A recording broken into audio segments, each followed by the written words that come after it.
Hello, and welcome to the Family Histories podcast, the show for and about those of us who are sat quietly in libraries, archives, and spare rooms all around the world, tirelessly piecing together our collective social and family history. My name is Andrew Martin, I'm a family historian, and I'll be your host. In this episode, The Knitter, we'll be hearing about a woman whose origins were kept quiet until her 80s when they unexpectedly unravelled, and we'll be on the hunt for an Irish couple before and after two 19th century Scottish censuses. So, put down that old tithe map, grab a cuppa, and let's meet our guest.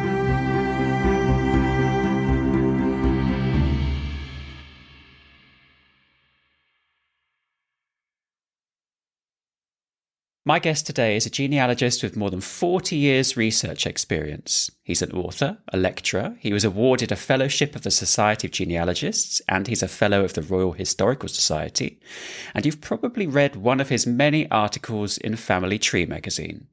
He's also a former principal family history specialist of the National Archives, and more recently he's been setting the record straight with his research series on YouTube. So, before he wanders off back into the depths of an archive, I should introduce my guest, Dave Annal. Hello, Dave. Welcome to the Family Histories podcast. Hi, Andrew. Thank you. And thank you very much for inviting me to be part of this today. You're very welcome. I think that's possibly the longest introduction I've done for a guest because you've achieved so much. Yeah, well, thank you. I mean, I always, when people introduce me, when I'm doing talks for family history groups and I hear all this stuff, I sort of look around and I sort of think, who are they talking about? It doesn't quite sound like little old me, but perhaps that's false modesty. I'm not sure. Well, normally I start with the same question, but I'm actually going to break my own routine here. And my first question to you simply is, do you ever get time for holidays? Oh, dear. Well, yes, I do. But the holidays tend to be tied in with family history research in some way or another. I knew it. I knew it. You go somewhere, you go to somewhere in the other end of the country, and the first thing you do is you say, oh, there's a church with a graveyard over there. So you just take a little wander around and see what there is. And off you go. There's always a connection, either if it's not with my family or with my wife's family, it's some research I've done in the past. I remember I did a research a family that lived in that little village over there. So I'll just pop in and see what we can find. So wow, you really are obsessed. That's one word for it. Yes, definitely. So I think perhaps we should find out what it was that first got you obsessed or interested or dedicated, whatever the term should be, in researching your family history. Well, I think there were a number of factors. I've always been interested in history from my sort of fairly early childhood, and it was my favourite subject at school. And one of the things that always attracted me about history was in those days, we're talking about the distant past, history was very much about kings and queens. Yeah. And I loved the family trees. I was really fascinated. I think I'm quite a visual learner, so it was family trees and maps that really appealed to me. So I was interested in that. And then, I don't know, there were a couple of other little things in my life, and there were programs on television that interested me, where it was the family side of it that I was particularly attracted by. And then there was one particular incident that I can definitely remember, and this must have been about 1979, so I was 18 at the time. And my Uncle Tom was coming to stay with us, and I'd known Uncle Tom all my life. He was one of those characters, a relative that you know. Right. And I remember thinking, and even saying to my mum, well, who is he? Because he's not your brother, Mum, and he's not Dad's brother, so how is he our uncle, And she... it was fantastic that she did this. She sat down and she helped me draw out a little family tree, and I still have that family tree, actually. Oh, nice. And she explained to me, visually again, how he was related. And it turned out that he was my granny's cousin, and it's a big Irish, Scottish, Roman Catholic family in Edinburgh. So you called people uncle and auntie even when they were quite distant relatives. So that's what really, I think that was one of the key things that got me started, made me sort of think, who are all these people that I've heard stories of and that we meet every now and then, and how are they all related? And I loved that family tree part of it. That was the key thing, that I could see it visually in front of me. Yeah. So if you had your mother helping you with drawing this family tree, and you had this Uncle Tom coming to stay, was this kind of sudden discovery of family trees and researching, did that kind of trigger a whole load of relatives to come and help you? Or Yeah, I think it did. It certainly encouraged me to ask questions more. So I was suddenly, when we used to go up to Edinburgh once or twice a year, and that's where all the relatives were. Right. And I would just start asking people a little bit more about, how are you related? How is this person connected? And so yeah, that, and then it sort of went from there into doing proper research, into archival research. I mean, I'm not for a moment suggesting that talking to your relatives isn't proper research. It absolutely is proper research. But you know what I mean? I started looking at documents and going into to Register House in Edinburgh and feeling a little bit out of place. It's quite an intimidating building. And when you're an 18, 19-year-old youth, it's you're not really the sort of person that's normally expected to be in these places. So I felt slightly out of place, but it's a great experience, really. Did you also have things like family documents and photographs that you could turn to as well? Well, yes, although I didn't really come to them until quite a lot later. My grandma, who we'll hear more of later, and my granny, so my grandma's my dad's mum, and my granny was my mum's mum. They were both inveterate hoarders, which is obviously wonderful from a family history point of view. It is, yes. Yeah.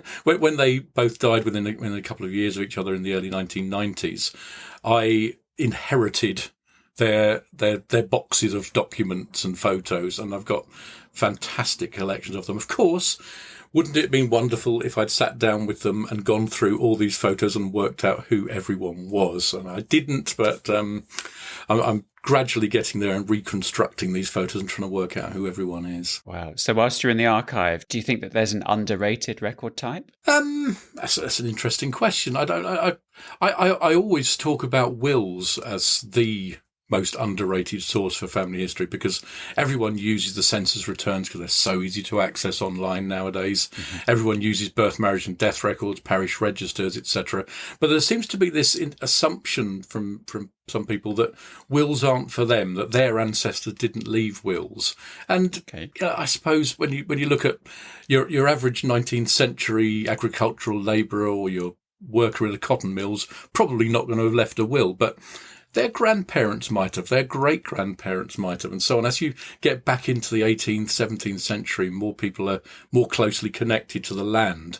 I think there is a better chance of finding wills. So I would probably rate wills as my main underrated records. What do you think is your favourite part of researching? It's the detective aspect of it, really. It's the going from the unknown to the known, from cracking these problems that, I don't know, just using a variety of sources to get to the truth, as far as you can ever get to the truth in these things. So You're not just saying, right, I'm going to look at this record. I'm going to say, I found this record. Now, what does this tell me? What other records can I look at as a result of having found this, and where is it going to lead me? And it is that eureka moment where, I did something very recently when going back to the photos we were talking about before. I've got these wonderful photos of my dad as a young lad hanging out on the streets of Edinburgh with his mates. And there's this one particular photo where he's posing on a motorbike and he's looking really cool. Okay. And his mates are on. It wasn't his bike and it wasn't his mate's bike. I think it was their older brother or their dad's bike or something. But he's posing on it and he's in front of this house. I wanted to know where this photo was taken because I like to know things like this. And I noticed on the house there's this sort of brickwork pattern, and it's quite distinctive. It's sort of mixture of occasional very dark bricks and mainly quite light ones. And I knew approximately where the photo would have been taken, quite close to where he lived. So I got onto Google Maps the other night and I was just going up and down the streets and I saw this house and I thought, well, that looks quite good. That looks quite convincing. And as I zoomed in on it, you could see that the pattern was absolutely identical. There was no question whatsoever that photo, taken in about 1950, had been taken outside that house. So, yeah, I mean, it's not a great research breakthrough, but I love that sort of detective, the detail of it all, Yeah, just kind of thinking around the other ways to solve that. Because I guess there was no identifying writing on the back, because otherwise you'd have used of course not. Yeah. No. Yeah. Why would people do helpful things like that? Yeah. Oh, dear. Well, clearly, as an 18-year-old in an archive, you were not deterred from going into archives. So How did you end up working for the National Archives? That's that's quite a long story. I mean, I started off, I worked in retail when I was, after leaving school. I worked in a bookshop in Watford. Sure.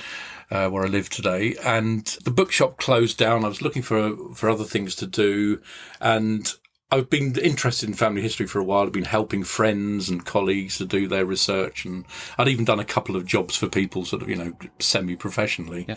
And I thought, well, let's give this a go. So back in 1984, I applied for an enterprise grant or something like that from the government, and did that for about 2 or 3 years. And I think I was too young then, really, to take it seriously. I didn't really grasp what it was I was doing. So I learnt quite a lot, but I went back into retail.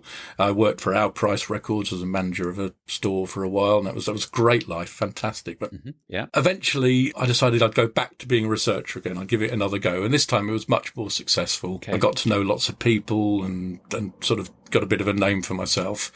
And then my family came along. I had a couple of children, and I sort of thought I need something a little bit more solid. And this may sound strange, but this is in 1999. I literally walked into the Family Record Centre, which had only been open for a year or so. And I spoke to the manager there and I said, "Have you got any jobs?" And 2 weeks later, I started working there. which seems strange now, but that was the way it happened. And I got a job there. I really enjoyed it. It was actually, that was my dream job, working there. I became the assistant manager of the National Archives side of things. Really, really enjoyed it. Made a lot of great friends there. And then, of course, they closed it down in 2008, I think. And we were all moved over to Kew, and I worked at Kew for a year and a half or so, and it wasn't really for me. The travel was difficult. It was difficult as well, being a small fish in a big pond, really, there. There were lots of people who had interests, who wanted to do things a particular way, and it didn't really work out for me. I left there, became a professional researcher for the third time, and the rest is family history, I suppose. Would you have any advice maybe for someone who is perhaps planning their first visit to an archive or the National Archives? The 3 golden rules are preparation, preparation, and preparation, aren't they? Yes. I mean, you really need to know what's going to happen when you get there. What do I need to do in advance? Do I need to order documents in advance? What can I bring into the rooms with me? Can I take photographs of documents? Will that cost me money? All these sorts of things. You can't just turn up there and say, "I'd like to research my family history. Where do I start?" You've really got to have an idea of what it is you're looking for, what you expect to find, and what you're going to do with that information when you find it. Because it's very easy to arrive at an archive, look at a document, find something interesting, then you go home and you think, "I know what I should have done while I was there. Having just travelled 200 miles to get there and 200 miles back, I should have looked at this, this and this." So think about in advance, really plan it, and make sure you make the most of your time. Did you ever get people turning up saying, "Oh, I'd like to see my family's family tree"? Oh, absolutely. Yeah. Yeah. Exactly. Yes, it's like you sort of. There used to be a joke. You turn around and say, "Yes, just hold a second. We've got it in this drawer over here," and you turn around and Oh dear. Wouldn't it be nice? Well, I'm going to say, wouldn't it be nice if it was as simple as that? But it wouldn't, because it's the journey, isn't it? Not the destination. That's the good bit about family history research. You want to get there, but you want to go on the journey, definitely. So you have a YouTube channel called Setting the Record Straight. What led you to create that? Okay, digitisation. I say right from the start, digitisation is a great thing. It's fantastic. I couldn't do my job without Ancestry, Find My Past, The Genealogist, all these websites. They are wonderful in providing access to key sources. So, okay, that's all a good thing. But I just think that sometimes, quite often, they don't really do it very well. They don't do it as well as they should do, because from a cynical view, they're in it to make money. Yeah. That's what they're there for mainly. They're trying to make a profit. They're a business, and that's completely understandable.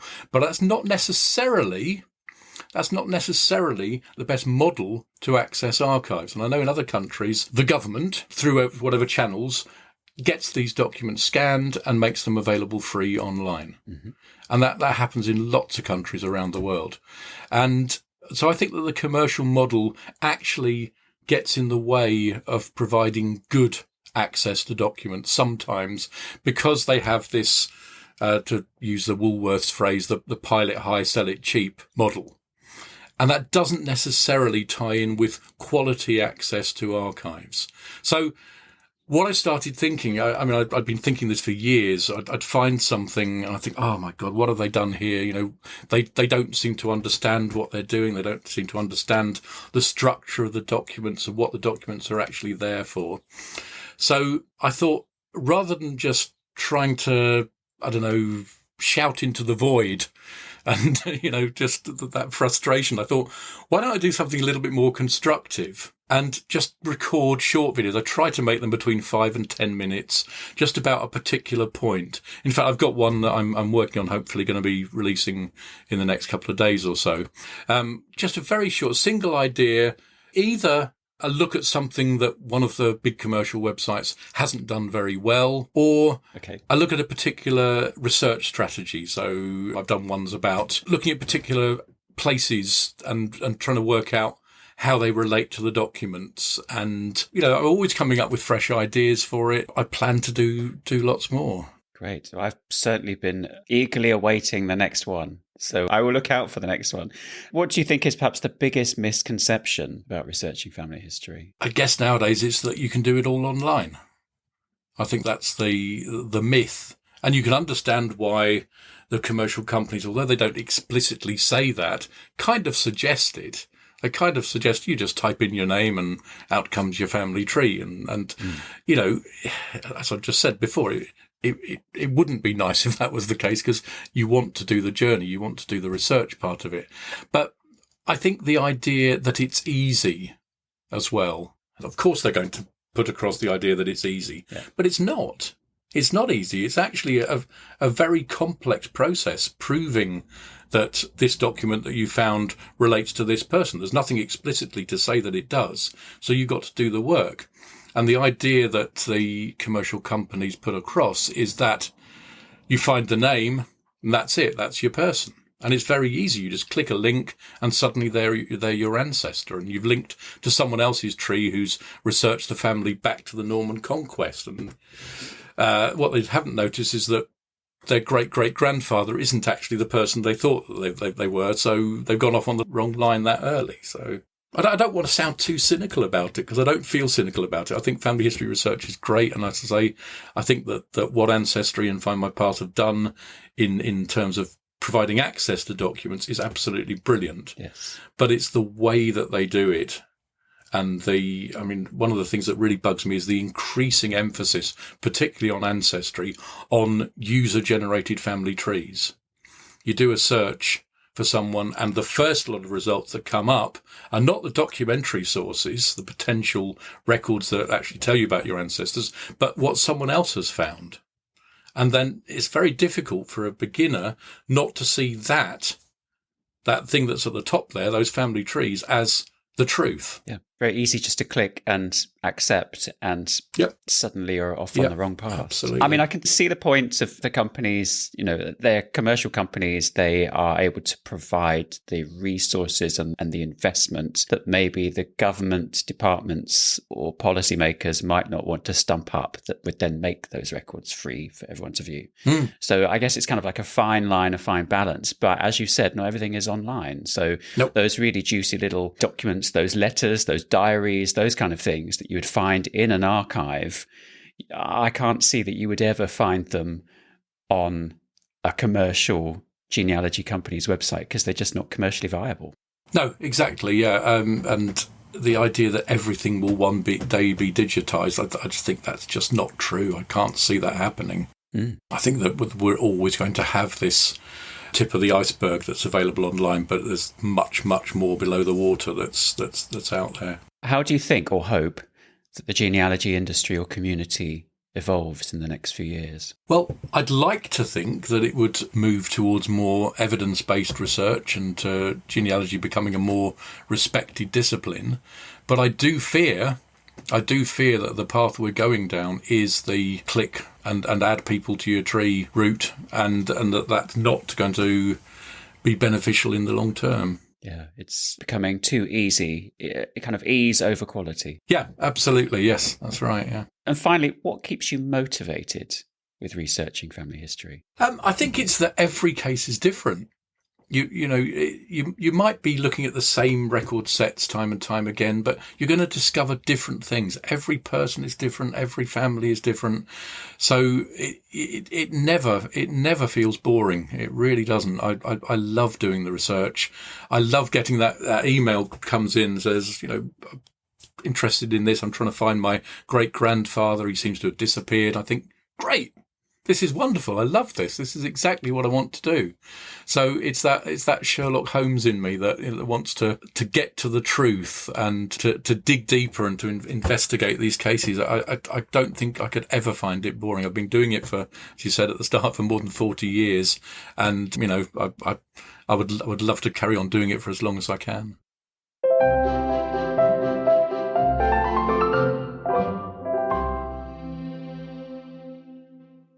Whilst it can be fun to build a family tree covered in lots of names and dates, it's actually more fun to try to uncover those people's daily lives.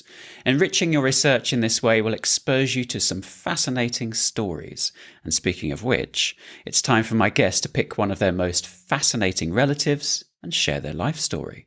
So, Dave, who are you going to introduce us to? Right, well, I am going to speak about someone who's very close to me. It's my grandma. Okay. This is my dad's mum, and she didn't do anything of groundbreaking international significance, and she didn't go on any amazing adventures or leave a detailed diary of her childhood, or she didn't get arrested as far as I know, or anything like that. She was just a really important part of my childhood, and she's also responsible for one of the most important discoveries that I ever made as a family historian. So I want to share her life story. Go for it. Her name then was Margaret Howland. She was my dad's mum. She was born on the 9th of August 1906 at 46 Brunswick Street, Edinburgh, just off Leith Walk for people who know that part of the city.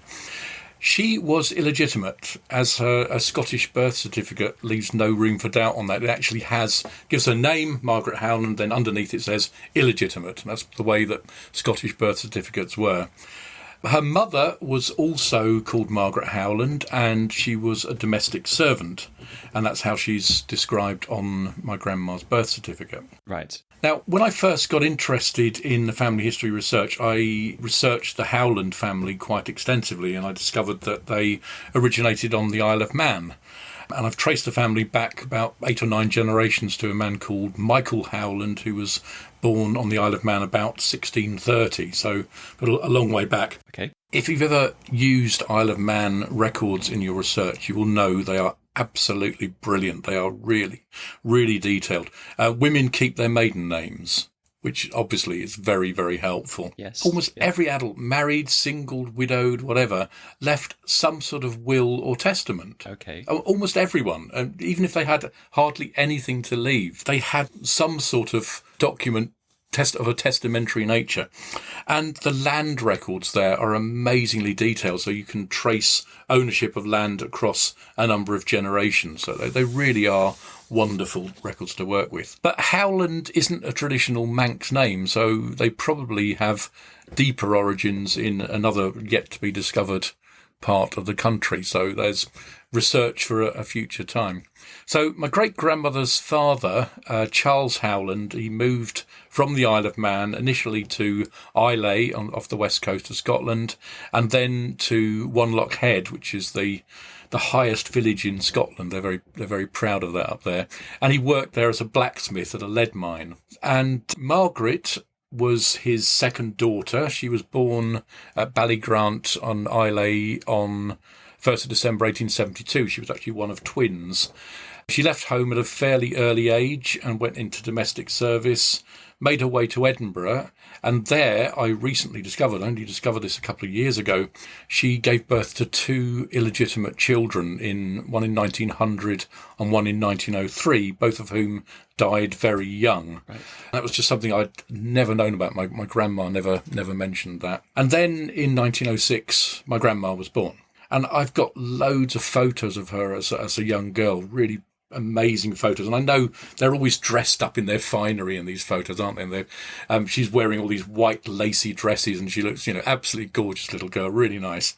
But now that I know that her mother had lost two children already before that, I look at them a little bit differently, and I sort of think that her daughter was really special to her. She was really precious, and she wasn't going to lose another child. So you sort of think that in a way she almost looks a bit spoilt, the way that she's dressed up and this model little girl. But I think reading behind the lines now, there's probably that behind it. And so she lives in Edinburgh for a couple of years, and then in the summer of 1909, the two of them head off to Canada. They get on the SS Hesperian in Glasgow, and they're bound for Montreal. And the intention, apparently, had been for them to settle in Canada. And they were headed for Winnipeg, and they were going to live there. Okay. But for one reason or another, they didn't stay there. 10 months later, they made the return journey on board the SS Corsican, arriving at Liverpool, and made their way back to Edinburgh. And I guess if they hadn't made their way back to Edinburgh, I wouldn't be here talking to you today. I'd have been, it would have been a completely different history there. But so my grandma, she was very young, obviously, when she was there, only 2 or 3 years old, and she didn't have any clear memories of her time in Canada. But I remember her telling me once about that as a child, she used to have dreams about floating upstairs, and she couldn't understand these dreams. Why were they happening? It's very odd. She talked to her mum about it, and her mum worked out that she had this deep memory of escalators in Canada. Ah, okay. Which she hadn't seen. They weren't known in Edinburgh at the time. So I just remember her telling me this, that she said she used to dream about floating upstairs, and that was her one memory of Canada, and it's a very, very deep memory. But anyway, so they settled in Edinburgh, and I can trace them through various census returns, trade directories, electoral registers, living at various addresses around the city. And I also, as well as these photos of my grandma as a girl, I've got an amazing collection of photos of her as a young woman. And she worked as a milliner in Edinburgh, and I've got photos of her with her workmates, some of them taken at the foot of the Scott Monument in Edinburgh, very, very identifiable location there. But mostly what I have is this remarkable archive, really, of a young woman growing up in Edinburgh in the 1920s and 1930s. I've got these photos of her, the ones you get with street photographers, where they've just snapped these young women walking along the road, and she's walking along, striding out confidently with this amazing coat on, like a sort of real flapper sort of style, 1920s. She does seem to have been a bit of a rebel. Right, yeah. Yeah. And in some of the photos, she sports this really, really sort of strong Eton crop hairstyle, all over to one side like this, and really quite radical. She made her own clothes, and some of the dresses would probably have been considered a little bit, I don't know, should we say modern, but a little bit risque, certainly. And in a lot of the photos, she's there with some very fashionably dressed young men as well. But there's one man that starts to appear more and more in the photos, and he, of course, is my granddad, William Annal. And they become a couple, and then in September 1931, they get married. 2 years later, my dad was born, who turned out to be their only child. And so they lived in Edinburgh for a while in this tenement block in the south of Edinburgh, in fact, where my dad was born. And then in 1936, they moved out to a brand new house in the suburbs. And it wasn't actually a brand new house. I've got the original tenancy agreement that they signed in May 1936. As I said, my grandma was a hoarder. She kept everything that could possibly be seen as important. And this document also, it tells us that the house was going to be occupied by one adult male, so that's my granddad, 2 adult females, and 1 boy aged 3. My dad, he's actually only 2, but it says 3. So the second adult female who was in the house, as well as my grandma, was her mum. And they seem to have lived together for all their joint lives. So from the time that my grandma was born in 1906 right up to 1958, when my great-grandma died in that house in Edinburgh, they lived together. They must have shared so much of their lives. That's 52 years of living with the same person. And yet she very rarely spoke about her. Really? It's interesting. My dad's still alive. He's now 90. And I've asked him recently about, what do you remember about your grandmother? And he says, not very much. She lived in the house with him for 20 years. And she seemed to have just kept herself to herself. So I don't know. I would love to know more about her. But so she dies in 1958, which is only a couple of years before I'm born as well. And by then, my granddad had died. He died of a heart attack in May 1953, so I never got to know him.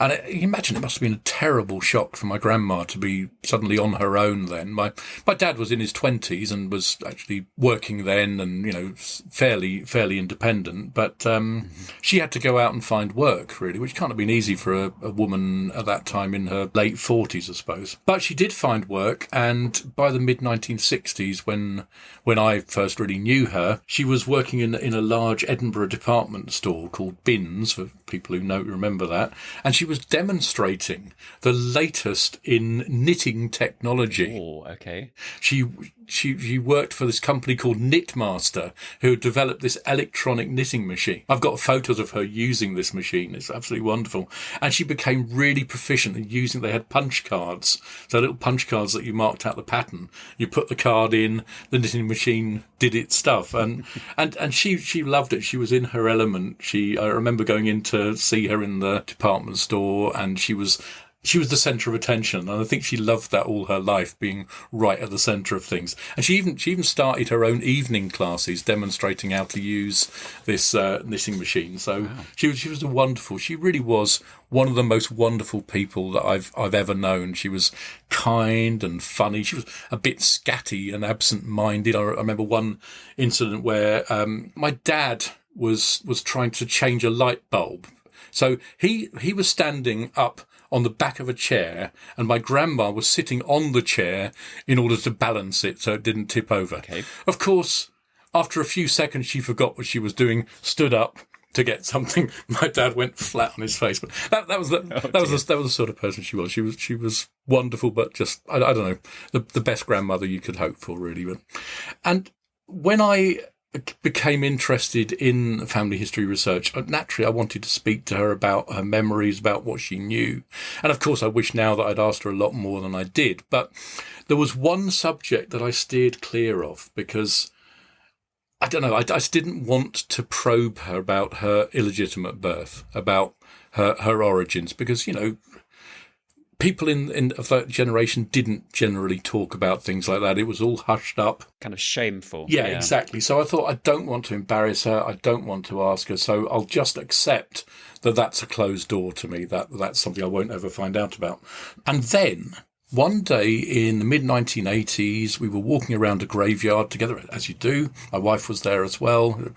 I've always been a huge amount of fun to be with, There's a chosen day out. Let's go to a graveyard, shall we, today? Oh, lovely day out. Yeah, exactly. Yeah, we were looking for Annal family gravestones, and very suddenly, completely out of the blue, my grandma said to me, "Did you know that I knew my father?" Oh, okay. And wow, it was an amazing moment. I can still feel that moment now. I went cold and really hot at the same time because I thought, this is huge. This is absolutely amazing. She's opening up. She's, I don't know, all these secrets that she's held, and they suddenly came pouring out. She told me what she knew. She said that her mother had worked as a domestic servant for a man in Edinburgh, that this man's wife was disabled and that they were unable to have children. And I mean, okay, my grandma was in her 80s and she was talking to her grandson in the 20s. So she's not going to go into too much sort of physical detail of this, but it was left for me to work out that she, my grandma, was the result of a relationship between her mother and her mother's employer. Right. And obviously I don't know the nature of this relationship, but from what I've heard from her, it was a fairly as much as these things can be, a fairly good relationship, and he looked after them. He didn't just abandon them, and that's why when you see these photos of her in these beautiful clothes, they weren't just left to look after themselves. He did look after them. And okay, he's providing. yeah, okay. definitely. She told me that his name was Frederick Porter, that he was English, and that he worked for Cadbury's, and that he died somewhere in the south of England when she was a young girl. But she also told me that she'd often visited his house, that she'd been a part of his life and he'd been a part of her life. And she even took us to see the house in a little suburb called Davidson's Mains in Edinburgh. And she mentioned playing on the tennis courts behind the house, and there are still tennis courts there today. So she'd found the right house. And obviously the research that I've done now has basically proved that everything she told me was correct. He did die on the south coast. He was actually knocked off his bike by a bus in Brighton in 1916. And yes, he did work for Cadbury's. That was also true. And also DNA research now has linked me to relatives of his. So that absolutely was true. But one of the most difficult aspects of it all was that she'd never told my dad about this. And, so her son, she'd never spoken to him about it. And it was difficult for me then when I eventually told him what I knew. It was difficult for him to accept that his mother had never told him. But yeah. I guess it was perhaps easier for her to tell me, someone a little bit more removed from it all than her son, who knew her mother and so on. Mm. So, of course, I wanted to research my new ancestors, and after my grandma died in 1990, I started looking in earnest, and initially I got nowhere until I can remember this very moment. I picked a directory off a shelf at the Society of Genealogists, an Edinburgh directory from the early 1900s. And I was just thumbing through it, and I came across an entry for an F. Port, not Porter, but Port, who worked as a rep for Cadbury's. Okay. And there we were. I was soon up and running. This was the right person. It even gave an address for him in Davidson's Mains. So, yep, this was the right person. Bingo.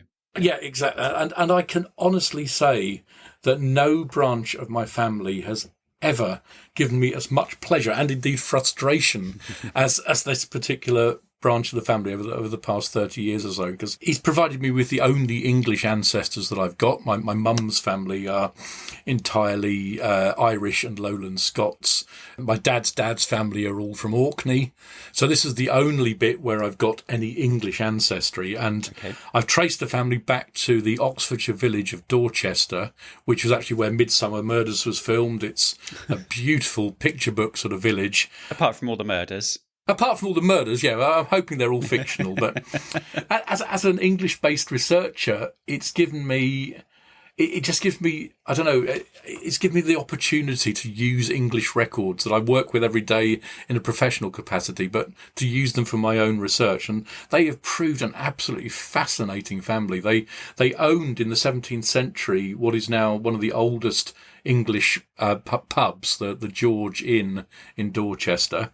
They were involved in a chancery case that lasted for over 10 years. Wow. A cousin of the family became the printer of the Times newspaper, and he was even imprisoned in a fairly famous case for publishing a libelous article. In those days, it was the printer rather than the editor or the author of the article who was responsible, because they were the one who physically put it out there. But anyway, so he was involved in that. There's illegitimacy, there's inheritance dispute, there's loads of wills and deeds to investigate. I really couldn't ask for more. So if my grandma's given me nothing else, she's given me that part of her ancestry and my ancestry to research, and I thank her for that from the bottom of my heart. Yeah, it sounds like that she has unlocked a whole load of research for you just by walking through that cemetery and saying, did you know? Absolutely. And I think it was, I'm glad that I didn't push her, that I didn't probe her for that information, and that it came from her. I think she obviously trusted me, and she knew that I wouldn't use this information in any way that might negatively impact on her. And I developed that trust over years and years of talking to her and being a big part of her life. Wow. And it's interesting when you said that her mother lived in the family home as well, but there's very little spoken about her, which is very curious. Yeah, It really is. I mean, my dad's, as I said, he's 90 now, and his memory's not what it was. But I asked him quite recently again, what do you remember about her? And it was basically nothing. Yeah, she's there in the photos. She's a part of the family in the photos, and she's got a smile on her face. She looks like, she's part of the family. She's enjoying herself. It was always the four of them, and in these photos, it's my granddad, my dad, my grandma, and her mum. The four of them working up on their allotment in Edinburgh and going out on day trips. Photos of them in the meadows in Edinburgh, and she was clearly a really important part of the family. And she died the year before my older brother was born. So they're very close to having met. And yet I just didn't know about her until I started doing the research into the family. And what a life she must have led, bringing up that child on her own in Edinburgh from 1916 when Frederick died. My grandma's 10 years old then. And then the rest of the life, she's then having to look after herself because there's not going to be any money coming from his family then. His widow's certainly not going to be providing for them. So she's got to look after herself after that. And of course, you said that she'd had those two children previously. So I know, yeah. She's had to get herself through that. And then, yes, you said that she's being supported by Mr. Port. Yeah. But she's still there by herself, so she must have been made of some pretty tough stuff. Yeah. The second of those two children, by the way, is almost certainly Frederick's child as well. Right, okay. Because I've got the birth certificate and it gives where the child was born, but she, Margaret, signs the certificate as the informant, and the address that she gives in 1903 is the address that Frederick Port was living at. So I'm 99% certain. Also, she called the child Thomas. Frederick's father was called Thomas. It all adds up. Wow. Okay. Well, thank you very much for telling me about Margaret Howland. But I think it's now time for you to face the brick wall.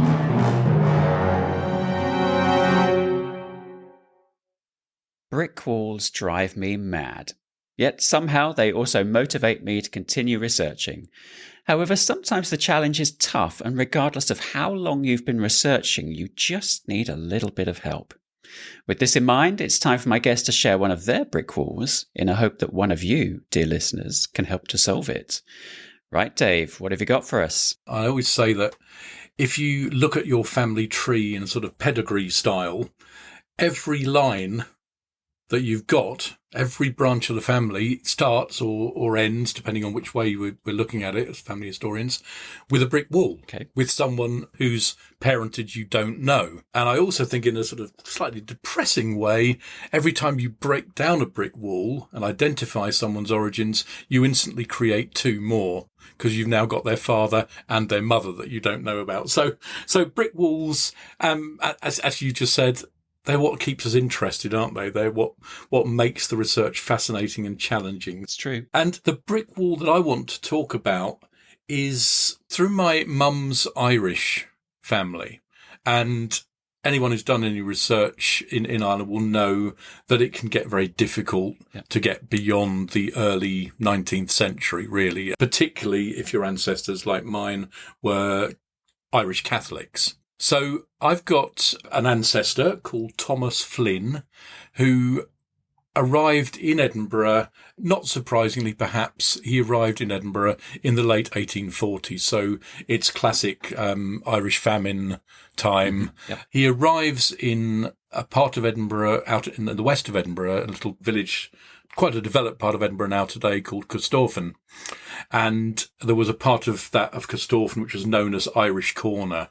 And a lot of poor Irish people settled in that particular area, including my ancestors, the Flynns. So what do I know about the Flynns? I've got them in the 1851 census. We've got Thomas Flynn, we've got his wife, Catherine, who must have arrived with him, and we've got their daughter, Mary, their son, John, who is my ancestor, another son, Michael, and a married daughter, Catherine, and they were all born in Ireland. So This is 1851. They're not in the 1841 census in Scotland. They must have just arrived in Ireland quite recently. So As far as John's concerned, I know what happened to him. I've traced his life, absolutely fascinating life, and I know what happened to him. And 10 years later, in the 1861 census, I've got Thomas and Catherine again. And they're still living in Corstorphine. They haven't moved very far. And we got Thomas Flynn. He's 60, agricultural labourer, born in Ireland. We've got his wife, Catherine, 53. We've got their daughter, Mary, and we've got a granddaughter as well. Okay. And they're living at an address where the address is given in the census as house. So it's not particularly useful, but I know pretty much where it was. It was in this part of Corstorphine near Irish Corner. And if you look down the page, you'll see a lot of other Irish people living nearby them. So I also know, thanks to the beauty of the 1855 registration in Scotland, the first year where civil registration was introduced, because Thomas and Catherine's son, John, had a daughter born that year in 1855, which tells me, and it's the only source I've got for this, it tells me that John came from County Roscommon in Ireland. Nothing else about the family gives me that clue. None of the censuses say anything other than Ireland, but this one item just tells me, yes, Roscommon. Sure. So I have spent a lot of time trying to research this family, trying to find them in Roscommon. I've got a few possible bites, little bits here and there that might relate to them. And they seem to come from Strokestown, which is today the home of, I think, the Irish Famine Museum. So we really are right at the heart of the Irish famine. But I can't find a baptism for John. I can't find a baptism for any of the children, the siblings. I can't find a marriage for Thomas and Catherine. Thomas's wife Catherine's maiden name was Flynn. So we've got a Flynn marrying a Flynn. And in fact, Right. John, when John gets married in Edinburgh in the 1850s, he marries a woman called Bridget Flynn. So I've got a lot of Flynn ancestors.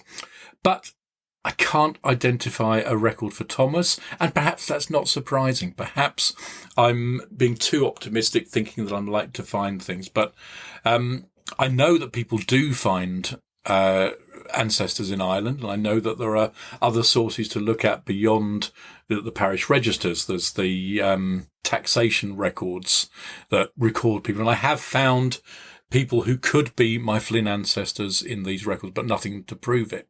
So that's frustrating, but I kind of accept that it's frustrating because Irish research, that comes with the territory, really. Yeah. But what is particularly annoying is that I've got Thomas and Catherine here in the 1861 census, and that's it. I have found nothing else about them. I can't imagine they went back to Ireland. It just doesn't seem very likely that they would do that. It's possible. But I can't find any record of them dying in Scotland. I can't find them in the 1871 census. I can't find any information that is definitively them about any of the siblings. So all I've got is John carrying on, and his life very well documented in later records in Scotland. But Thomas and Catherine, what happened to them? I know Flynn can be spelt in a lot of different ways. Yeah. And there's also, this is a very interesting thing that I found a few years ago, that I think it's a baptism of one of John's sons in the Roman Catholic register in Scotland, it gives his name as Flynn, otherwise Igo. So there's a potential here that they've got a different surname. And again, the name Igo does come from this area around Strokestown. So that's it. In a nutshell, that is my issue. I would like to know what happened to Thomas and Catherine Flynn. I mean, the other possibility that I have explored vaguely is that they all went off to America. A lot of Irish people did. So they were in Scotland for a while, perhaps, and then they emigrated to America. But try finding a Thomas Flynn born in Ireland somewhere in America. Yeah, it's a bit of a tough one. And it's interesting, you've got this window on them for just a couple of censuses, and then they've gone again. So you've got a missing bit beforehand, a missing bit afterwards, and just this little view of them for 20-something years. So yep. It's very interesting. How are you seeing the Flynn spellings?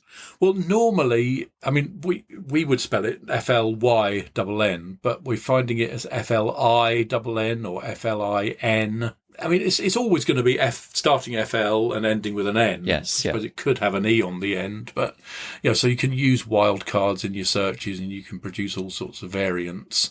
Well, there's just this little confusion. I mean, obviously I've tried looking for them under the name IGO as well, but I mean, I've said the word IGO, and I'd be interested if the people listening to this, if they wrote down how you would spell IGO. I think that it would be spelled IGOE. Okay, that is certainly a common spelling of it. I think IGO is more common. Okay, but these people at that time, they wouldn't have been literate, so people are writing down the name for them. They're spelling it the way they're hearing it.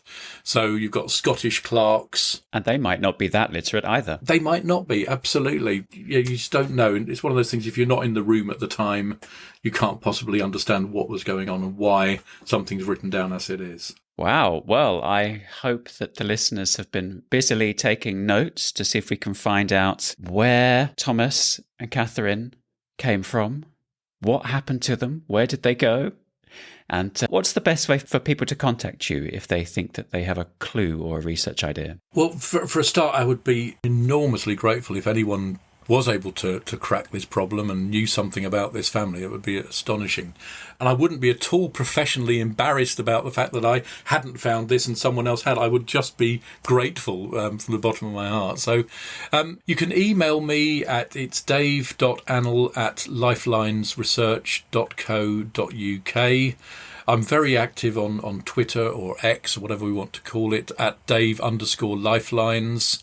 There's also my website, which is lifelinesresearch.co.uk. Perfect. We'll, of course, put the links to all of those in the show notes for this episode. And listeners can head over to familyhistoriespodcast.com, where they can read this episode's show notes, or they can send us an email at hello@familyhistoriespodcast.com, and we'll pass a message along straight to Dave.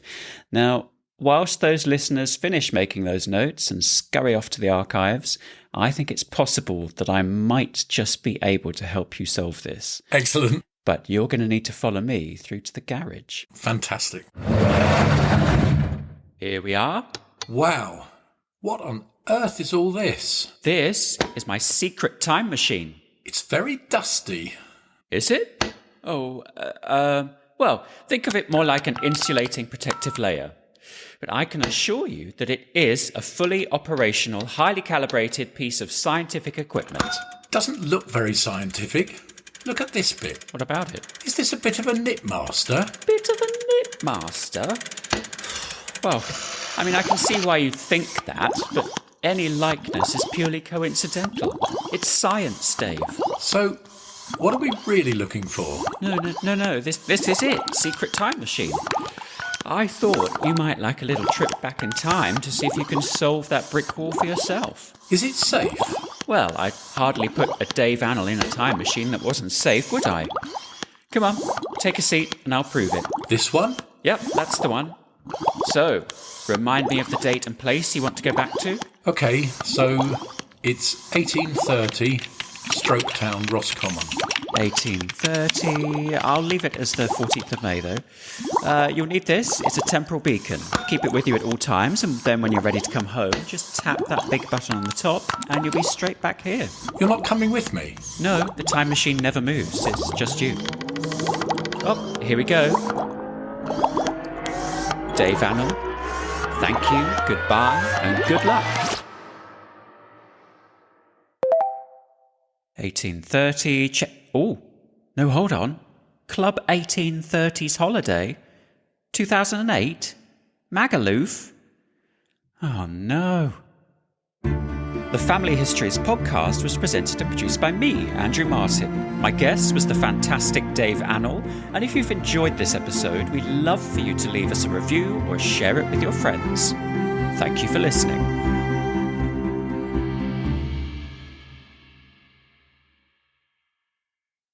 Approximately no family historians were harmed in the making of this podcast.